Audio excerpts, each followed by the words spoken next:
नमस्कार, स्वागत है आपका एबीपी गंगा में। मैं हूं अवधेश, आप देख रहे हैं हमारा खास कार्यक्रम विश्लेषण। और आज विश्लेषण में बात अखिलेश को शिवपाल के मुलायम संदेश की, क्योंकि जब से मुलायम सिंह यादव का निधन हुआ है तब से सैफई शोक में डूबा है। और अब एक सवाल हर कोई पूछ रहा है कि क्या फिर से समाजवादी परिवार एक होगा। वहीं बात करेंगे निकाय चुनाव की लड़ाई की, जिसकी तैयारी में भाजपा ने पूरी ताकत लगा दी।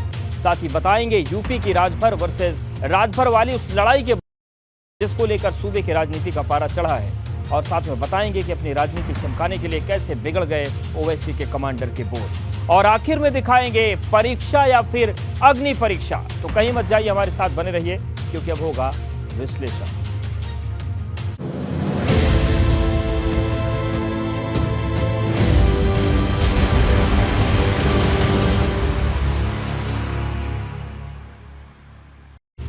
तो आज विश्लेषण की शुरुआत शिवपाल के मुलायम संदेश के साथ, क्योंकि मुलायम सिंह यादव के निधन के बाद से पूरा परिवार एकजुट नजर आ रहा है। आज मुलायम सिंह यादव की अस्थियां और चिता की राख को एकत्रित करने के मौके पर अखिलेश यादव और शिवपाल यादव एक साथ नजर आए। दोनों ने मिलकर अस्थियां चुनी। अब सोमवार को मुलायम सिंह यादव की अस्थियों को गंगा में विसर्जित किया जाएगा। लेकिन सवाल बड़ा है कि क्या पुरानी बातें भुलाकर शिवपाल यादव और अखिलेश यादव एक साथ आएंगे, क्योंकि शिवपाल अपने दिल की बात कह चुके हैं, जबकि अखिलेश अभी भी मौन है।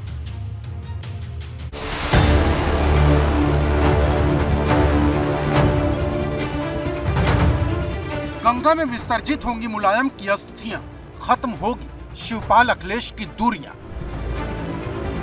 शिवपाल का अखिलेश को मुलायम संदेश, खत्म होगा गृह कलेश। सपा संस्थापक मुलायम सिंह यादव के निधन के बाद से पूरा सैफई शोक में डूबा है। लेकिन इस मुश्किल वक्त में समाजवादी परिवार एकजुट नजर आ रहा। मेदांता से लेकर सैफई में हुए अंतिम संस्कार कार्यक्रम के दौरान शिवपाल यादव और अखिलेश यादव न सिर्फ साथ साथ नजर आए, बल्कि दुख की इस घड़ी में पूरे परिवार को हिम्मत देते भी नजर आए। इसकी एक बड़ी तस्वीर शनिवार को सैफई में उस वक्त नजर आई जब अखिलेश यादव और शिवपाल यादव सैफई के मेला ग्राउंड में मुलायम सिंह यादव की अंत्येष्टि स्थल पहुंचे, जहां दोनों ने परिवार के दूसरे सदस्यों के साथ मिलकर नेताजी की चिता से अस्थियां और चिता की राख को एकत्रित किया।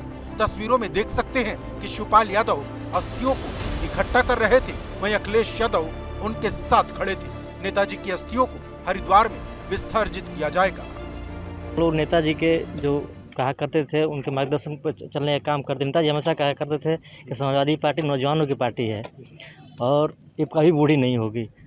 और हम लोग हमेशा समाजवाद के रास्ते पर चलने का काम करते हैं। और वही जो नेताजी का सिद्धांत था वही यहाँ तक खींच लाया हम लोगों को। पूर्व मुख्यमंत्री व सपा संरक्षक मुलायम सिंह यादव के निधन के बाद से ही पूरा यादव कुनबा एक साथ नजर आ रहा है।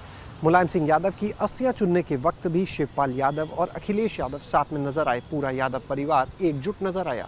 सोमवार को हरिद्वार में मुलायम सिंह यादव की अस्थियों का विसर्जन किया जाएगा, जिसमें परिवार के सदस्य शामिल होंगे।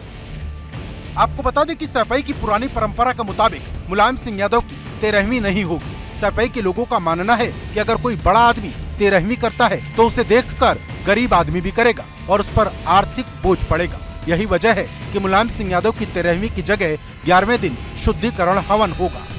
नेताजी मुलायम सिंह यादव का परिवार उनकी 13वीं नहीं करेगा, बल्कि इसकी जगह उनके लिए हवन और शांति पाठ का आयोजन किया जाएगा। पार्टी के नेता बताते हैं कि एक वक्त में सैफई में भी 13वीं का कार्यक्रम होता था, लेकिन जब नेताजी राजनीति में आए तो उन्होंने समाज सुधारकों के साथ मिलकर इस परंपरा को समाप्त कराया। इसके पीछे वजह यह थी कि जब 13वीं का कार्यक्रम होता है तो उसमें भोज भी कराया जाता है। ऐसे में जो लोग आर्थिक रूप से कमज़ोर हैं उनके लिए समस्या होती है, उनके ऊपर बोझ पड़ता है। इसी को ध्यान में रखते हुए इस परंपरा को समाप्त कराया गया और उसके बाद से सैफई और आसपास के इलाके में अब 13वीं की परंपरा समाप्त हो चुकी है और अधिकतर लोग अब वहां पर शांति पाठ और हवन का आयोजन करते हैं। इसी के तहत इसी को देखते हुए यादव परिवार भी नेताजी मुलायम सिंह यादव के लिए हवन और शांति पाठ का आयोजन करेगा। वहीं सैफई में जिस जगह मुलायम सिंह यादव का अंतिम संस्कार हुआ, उस जगह को स्मारक स्थल बनाने का काम शुरू कर दिया गया है। आज जिस तरह से सुबह राष्ट्रीय अध्यक्ष अखिलेश यादव, उनके परिवार के लोग सारे यहाँ पर पहुँचे, नेताजी की अस्थियाँ फूल चुनने का काम किया गया, जिसको सोमवार को गंगा में प्रवाहित किया जाएगा और यहाँ बाकायदा नेताजी का एक समाधि बनाने की काम की जा रही है। पक्की समाधि बनाई जाएगी ताकि लोग यहाँ उनको याद करने आ सकें और उनको श्रद्धांजलि दे सकें। लेकिन जिस तरह से शिवपाल लगातार अखिलेश को मुलायम संदेश दे रहे हैं, उससे सैफई में फिर से दोनों के एक होने की बात जोर पकड़ने लगी है। हालांकि फैसला अखिलेश यादव को करना है, क्योंकि शिवपाल तो अपने दिल की बात बता चुके हैं, लेकिन अखिलेश अभी भी मौन है। सारे लोग एकजुट होंगे, सारे लोग हाँ नहीं होंगे तो फिर छिटा जाएंगे। हाँ, शिवपाल जी जो करते थे वही करते रहेंगे, सब वही देखेंगे, मतलब कार्यभार संभालने के लिए अखिलेश रहेंगे। सब लोग एक होंगे, एक होके मिल के काम करेंगे, उसके बाद में पार्टी आगे बढ़ेगी। हाँ, पार्टी आगे बढ़ेगी।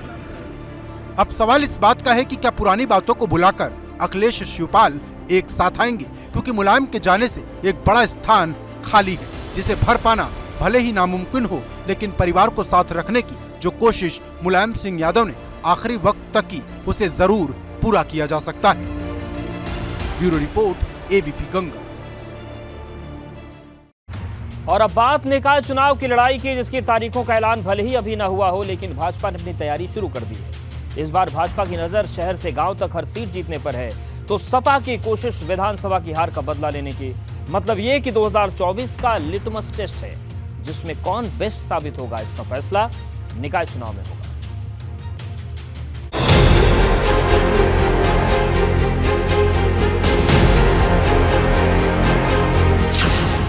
निकाय चुनाव की तैयारी, कौन पड़ेगा किस पर भारी।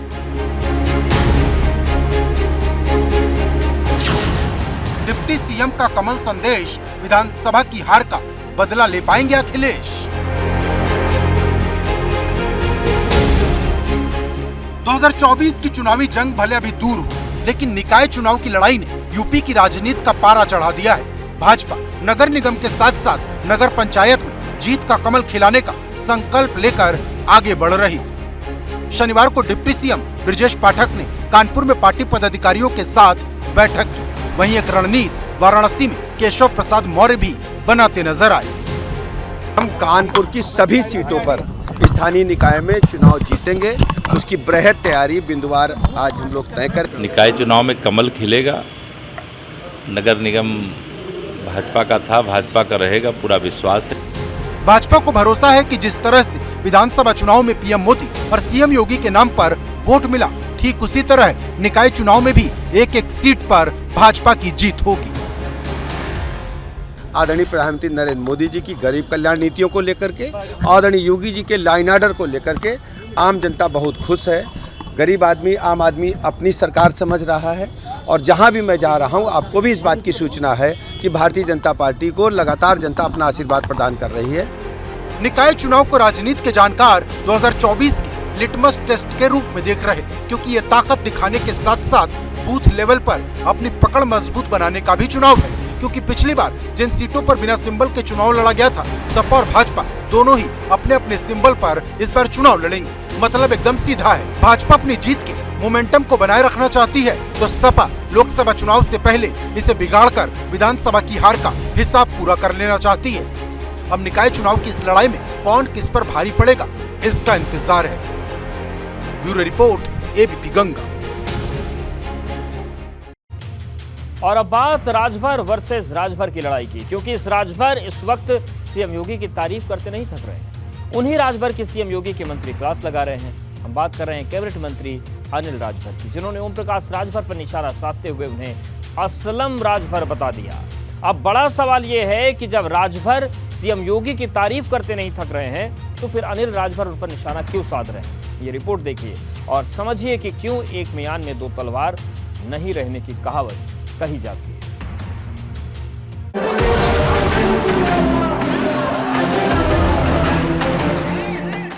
एक मियान में नहीं चलेंगी दो तलवार, ओपी राजभर पर अनिल राजभर का प्रहार। आप तो नाम लेते हैं, मुझे तो नाम लेने में भी पाप नजर आता है। यूपी में राजभर वर्सेस राजभर की लड़ाई, योगी के मंत्री ने असलम वाली नस दबाई।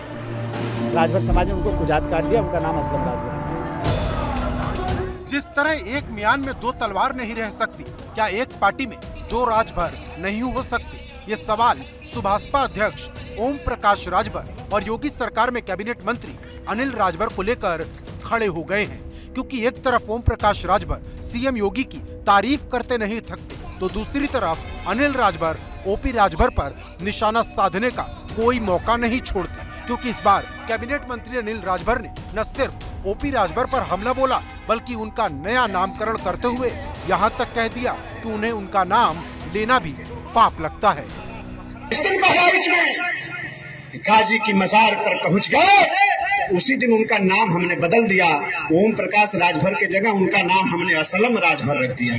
और जब तक प्रदेश की राजनीति में असलम राजभर जिंदा रहेगा, राजभर समाज के लोगों तुम्हारा बखरा, तुम्हारा हिस्सा मार कर अकेले खाता रहेगा। हालांकि ये पहली बार नहीं है जब अनिल राजभर ने ओपी राजभर के खिलाफ मोर्चा खोला हो। वो समय समय पर राजभर के खिलाफ बोलते रहे हैं। बदलाव की सियासत का रंग देखने वाले ओम प्रकाश राजभर को लेकर इन दिनों उत्तर प्रदेश में सियासत गर्म है।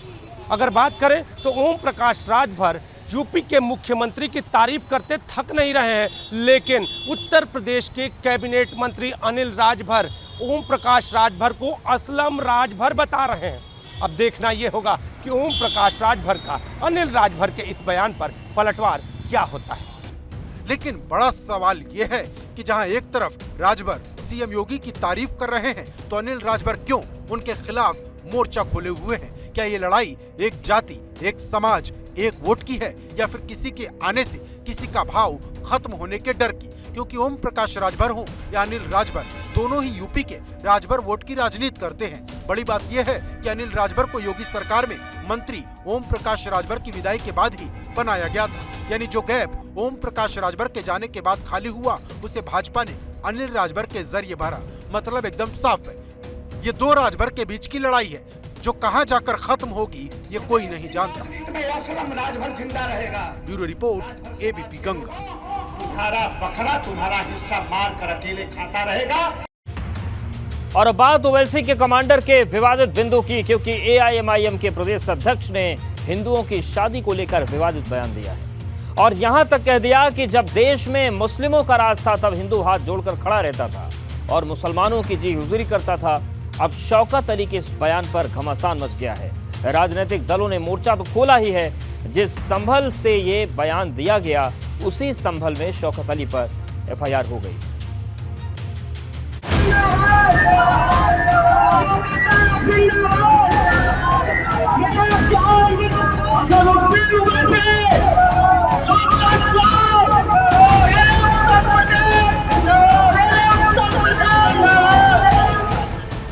ओवैसी के कमांडर का विवादित बिंदु, मुस्लिम राज में हाथ जोड़ता था हिंदू। और तुम हमारे बादशाह के सामने अपने हाथ को पीछे बांध करके जी हुजूर कर रहे हैं। शौकत अली के बयान पर घमासान, यूपी में सियासी तूफान। हमने तुम्हारी बहन को मिलकर हिंदुस्तान बनाया था। जोधाबाई कौन? यूपी में सियासी जमीन तलाश रही एआईएमआईएम के प्रदेश अध्यक्ष शौकत अली के बिगड़े बोल ने यूपी की राजनीति को गरमा दिया है। संभल में एक सभा को संबोधित करते हुए असदुद्दीन ओवैसी के कमांडर शौकत अली ने हिंदुओं की शादी पर न सिर्फ निशाना साधा, बल्कि मुगल काल की हुकूमत का जिक्र करते हुए यहाँ तक कह दिया कि जब देश में मुस्लिमों का राज था तब हिंदू हाथ जोड़कर खड़ा रहता था और मुसलमानों की जी हुजूरी करता था। 832 साल हमने हुक्मरानी की है और तुम हमारे बादशाह के सामने अपने हाथ को पीछे बांध करके जी हुजूर कर रहे थे। हमने तुम्हारी बहन को मिलकर हिंदुस्तान बनाया था। जोधाबाई कौन थी? हमने तो कभी भेदभाव नहीं किया ना। अब शौकत अली के इस विवादित बयान पर सियासी घमासान शुरू हो गया है। न सिर्फ भाजपा बल्कि समाजवादी पार्टी ने शौकत अली के इस बयान पर निशाना साधा है। और मैं हमेशा से ये कहता चला आया हूँ कि ऐसे बयान जिससे कि लोगों की दिल आज़ारी हो, लोगों के दिलों को ठेस पहुँचे या लोग वायलेंट हो जाएं, सड़कों पर उतर आएं, जेल चले जाएं, और इवन एक दूसरे का कत्ल करने पे आमादा हो जाएं, आगजनी कर दें, तो बयान देने वाले के ऊपर भी वही धाराएं लगनी चाहिए जो उन कातिलों के ऊपर या बलवाइयों के ऊपर लगती हैं, ताकि उनको भी ये एहसास हो कि लोगों की जानें कितनी कीमती हैं। ज़्यादातर शादियाँ हिंदुओं में हम देख रहे हैं मुसलमानों की हो रही हैं, कोई दिक्कत नहीं। हिंदुओं के यहाँ वो शादी करते हैं, रोटी बेटी का संबंध करते हैं और हिंदुओं से नफरत करते हैं, ये अतिशयोक्ति लगती है। अपने इस विवादित बयान को लेकर शौकत अली चौतरफा घिर गए हैं। राजनीतिक दलों के साथ साथ मुस्लिम धर्मगुरु और भाजपा का अल्पसंख्यक मोर्चा भी उनके बयान का विरोध कर रहा। शौकत अली साहब का जो बयान है वो घोर निंदा करते हैं और ये समाज के प्रति एक जहर डालने का काम करते हैं। शौकत अली साहब कोई संवैधानिक पद पर बैठे हुए व्यक्ति नहीं है कि वो किसी चीज़ को इस तरीके से कहें, ये गलत है। यूपी एमआईएम के प्रदेश अध्यक्ष शौकत अली ने संभल में विवादित बयान दे दिया। उसके बाद से राजनीतिक माहौल गर्म हो गया है। मुरादाबाद से समाजवादी पार्टी के सांसद डॉक्टर एसटी हसन ने एमआईएम नेता पर कार्रवाई की बात कही, तो उसके बाद संभल में भाजपा के एक नेता ने कोतवाली में तहरीर दी और पुलिस ने एआईएमआईएम के प्रदेश अध्यक्ष शौकत अली पर भड़काऊ भाषण देने और सांप्रदायिक माहौल खराब करने के आरोप में मुकदमा दर्ज कर लिया है। संभल पुलिस पूरे मामले की जांच में जुट गई है।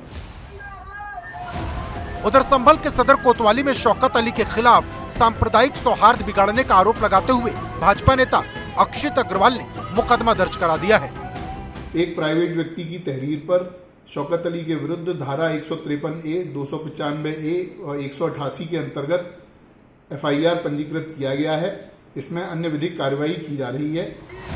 तो सुप्रीम कोर्ट के वकील विनीत जिंदल ने यूपी के डीजीपी को चिट्ठी लिखी है, जिसमें शौकत अली पर मुकदमा दर्ज कराने की मांग की गई है। मतलब साफ, शौकत अली पर कार्रवाई की तलवार लटकने लगी है। अब सवाल बड़ा है, क्या शौकत अली पर कोई कार्रवाई होगी या फिर शिकायत से शुरू होकर माफी पर आकर ये बात खत्म हो जाएगी। Bureau report, ABP Ganga. और अब बात करते हैं परीक्षा या अग्नि परीक्षा। ये हम इसलिए कह रहे हैं क्योंकि उत्तर प्रदेश की पीईटी परीक्षा के पहले दिन बदइंतजामी की ऐसी तस्वीरें आईं जिसने सिस्टम पर सवाल खड़े कर दिए। क्योंकि 37 लाख उम्मीदवारों ने परीक्षा में हिस्सा लिया, लेकिन यातायात की अव्यवस्था ने परीक्षा को अग्नि परीक्षा बना दिया। इसकी तस्वीर को लेकर वरुण गांधी और राहुल गांधी ने ट्वीट किया तो सियासत गर्म हो गई।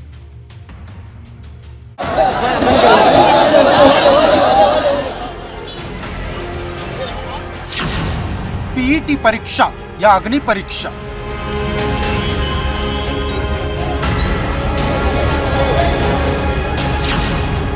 बदइंतजामी की मार, शहर शहर भटकते रहे उम्मीदवार।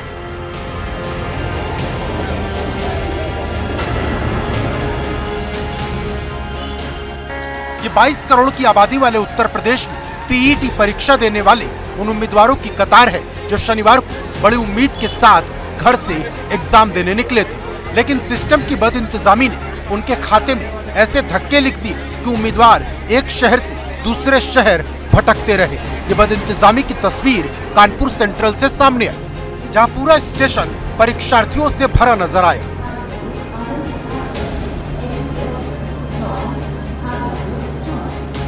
मुरादाबाद में भी लंबी लंबी कतारें थी। क्या बस स्टैंड, क्या रेलवे स्टेशन, हर तरफ भीड़ और सिर्फ भीड़। पीईटी की परीक्षा देने के बाद परीक्षार्थियों की भीड़ का जो हुजूम है वो मुरादाबाद रेलवे स्टेशन पर पहुंचा है। आप देख सकते हैं कि यहाँ पर ट्रेनों के इंतज़ार में यहाँ पर परीक्षार्थियों की बड़ी भीड़ जो है प्लेटफार्म पर पहुंच चुकी है। और चाहे किसी भी प्लेटफार्म की बात करें, चारों तरफ जहां आप नज़र दौड़ाएंगे वहां पर परीक्षार्थियों की बड़ी भीड़ जो है वो दिखाई दे। अव्यवस्था का ये अंबार गोरखपुर रेलवे स्टेशन से लेकर बस स्टेशन पर भी दिखा, जहां दुनिया के सबसे लंबे प्लेटफॉर्म के लिए प्रसिद्ध गोरखपुर रेलवे स्टेशन पर भी अभ्यर्थियों को ट्रेन में जगह नहीं मिली। जो परीक्षार्थी हैं वो घर कैसे जाएं, ये भी एक बड़ी चुनौती है। तो इसलिए चाहे वो रेलवे स्टेशन हो और चाहे बस स्टेशन हो, वहाँ के अधिकारियों को भले ही वो मुंह से ना कहें, लेकिन ये हम ज़रूर कहेंगे कि परीक्षार्थियों की असुविधा के लिए खेद है। बदइंतजामी का सिलसिला यातायात से शुरू हुआ तो एग्जाम सेंटर तक खत्म नहीं हुआ। पीलीभीत में जब अभ्यर्थी एग्जाम देने पहुंचे तो उनका सामना लकड़ी के पुल से हुआ, जिसे एग्जाम सेंटर ने अपनी कारगुजारी छिपाने के लिए बनाया था। ये पीईटी एग्जाम का पहला दिन था, जिसके लिए 37 लाख अभ्यर्थियों ने हिस्सा लिया। जो अव्यवस्था दिखी उससे अब राजनीति गर्म हो गई है। भाजपा सांसद वरुण गांधी ने ट्वीट कर निशाना साधा, तो राहुल गांधी ने भी ट्वीट करने में देर नहीं लगाई। हालांकि जल्दी जल्दी में राहुल गांधी ने किसी और राज्य का वीडियो ट्वीट कर दिया था, जिस पर पलटवार करते हुए सीएम योगी ने निशाना साधा, तो राहुल ने तुरंत उसे डिलीट कर दिया। लेकिन बड़ा सवाल यह है कि क्या किसी परीक्षा को कराने में ये इंतजाम होते हैं, क्योंकि सिस्टम त्योहारी सीजन का हवाला देकर बचने की कोशिश कर रहा। लेकिन बड़ा सवाल यह है कि जब पहले ही दिन ये हाल है, तो दूसरे दिन क्या होगा, जब अभ्यर्थी फिर से एग्जाम देने निकलेंगे। Bureau report, ABP Ganga.